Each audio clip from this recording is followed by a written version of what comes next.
Hello and welcome. We are coming to you from the sidelines of the Citi India Investor Forum 2024. I'm Prashant. With me, my colleague Nimesh.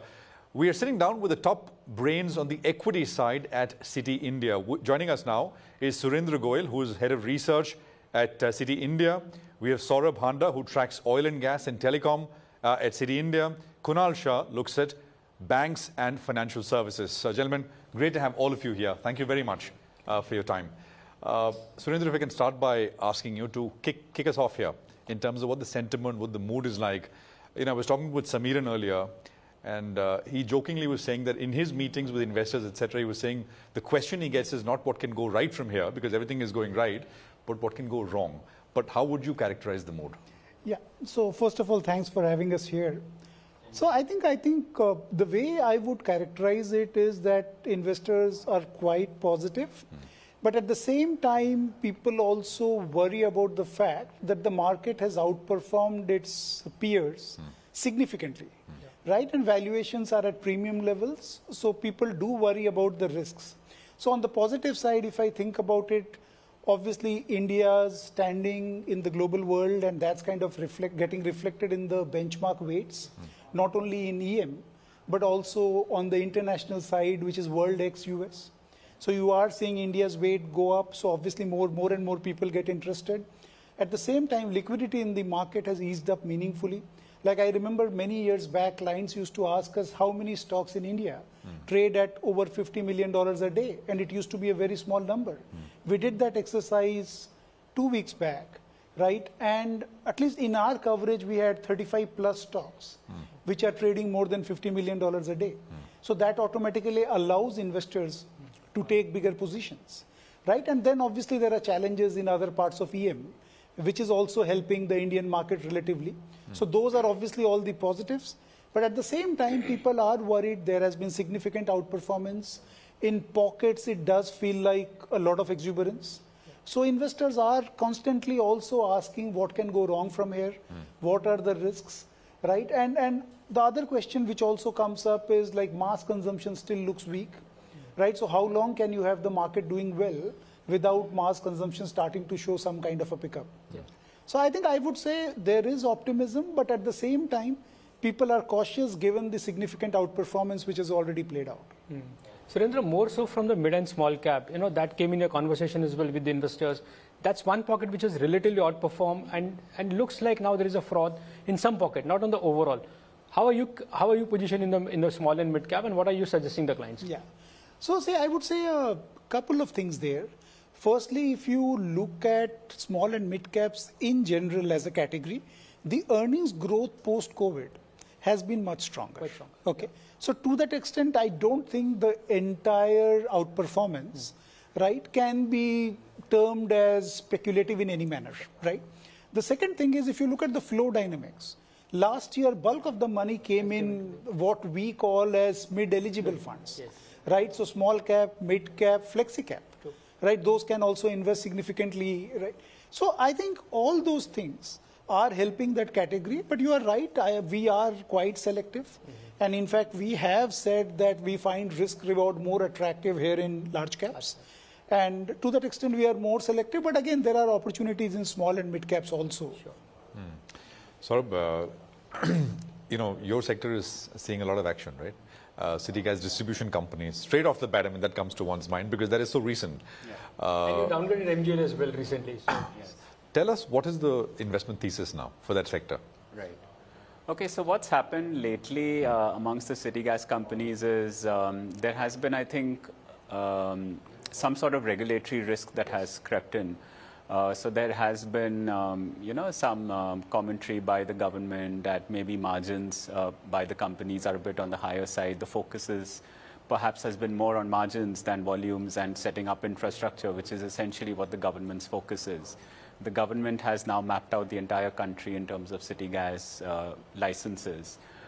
They have a target of increasing the usage of gas in India's energy mix from 6% to 15%. So they are sort of in their minds doing whatever is needed in terms of pricing reforms, in terms of infrastructure, etc.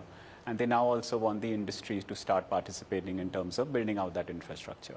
So our downgrade was prompted by some of these concerns that I would say have only recently crept in as far as margins are concerned. But was there a tactical downgrade, or you think structurally things are, I mean, you need to kind of, we spoke, by the way, with the PNGRB member, Yes. and we asked him point blank, he said, will prices be determined by market forces? He said, yes, absolutely, no question about it.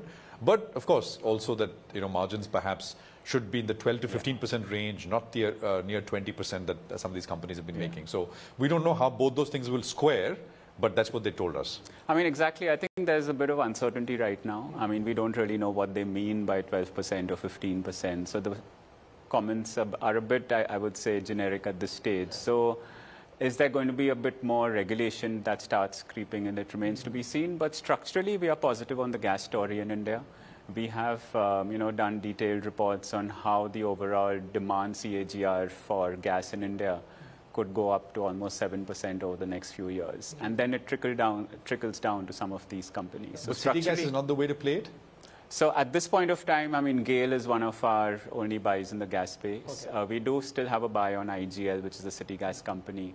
But there, actually, what has happened is IGL has, gotten derated because of the EV risk in Delhi, and which is why the stock had actually not gone up that much, unlike peers like MGL and Gujarat Gas. So in a way, at this point of time, valuations were where we were not very comfortable.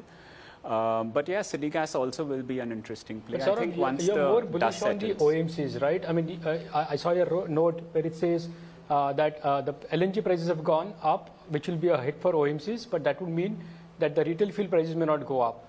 What's your sense on the OMCs, and do you still believe that there is a lot of valuation catch-up which can happen in the OMC stocks, especially HPCL and BPCL? Yeah. So yeah, I mean, we are still positive on the OMCs. The government has announced a cut in domestic LPG prices, which maybe increases the under-recoveries for them in the near term. But then there's a bit of seasonality in LPG. Typically, international prices come down in the summer. So we are not particularly worried on that front.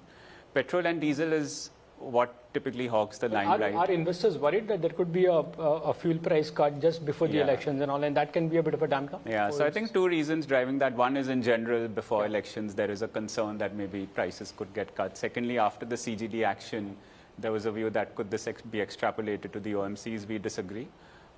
We think the cases are quite different. In the CGDs, there is a question of getting priority allocation of cheap gas, which the OMCs do not really enjoy. There's a question of exclusivity, which again in the OMCs is not the case. I would say OMCs have by and large been fairly disciplined on pricing. We still remain positive. The stocks have done really well over the last 6 months, but if you see valuations, they're still very comfortable. What I think people tend to forget is that you can have good years and bad years in the OMC space, but over like a 10-year period, stocks like BPCL, HPCL have given you 20% plus ROEs. The stocks are still trading at 1.7, 1.8 times. So we are still quite comfortable on valuations. Yes, there can be a little bit of election uncertainty. I think the last weekend's events probably suggest that maybe even that uncertainty may not actually play out, because crude prices are not at that level where you can cut petrol, diesel prices. But after 2 weeks, I think things should anyway be clear. So we would be buyers. And in any case, do you believe that, it was the best of, it has been the best of times for banking as well. So everything is cyclical. So we are probably at a bit of at a top. So, things will naturally slope off a little bit there.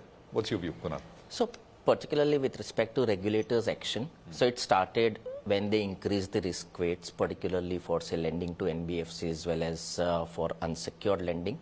And at that time, it was an indication that maybe there are few segments which are hitting up, particularly on the low-ticket unsecured side. And you need to be slightly cautious about it. And that's where these actions were there. When we look at it in terms of the company-specific actions, I think this was more to do with their own internal policies, and maybe when you look at it in terms of the processes, and that's been highlighted in the circulars as well. So it doesn't seem to be maybe in general, but definitely if there is a process lapse, if there is a much higher or exponential growth in any of these sub-segments, That's what RBI is very closely monitoring, and it's a clear indication that maybe everyone needs to be watchful about it. But in your coverage universe, banks and financial institutions that you track, do you get a sense that RBI is a lot more sort of proactive, and it's not just penalties, which is what the route they took through much of 2023 and before that as well?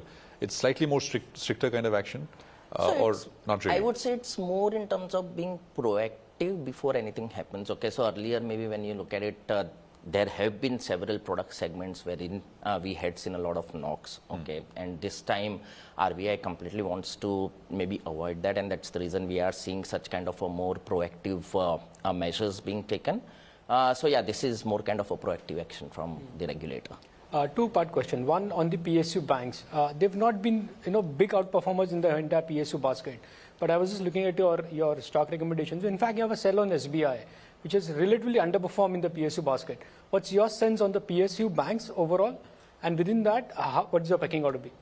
Yeah, so we recently released the update on PSU banks, and overall when you look at it, most of the PSU banks, they have been able to breach the 1% ROA mark, and that has been well supported by, I would say, credit cost as well in particular.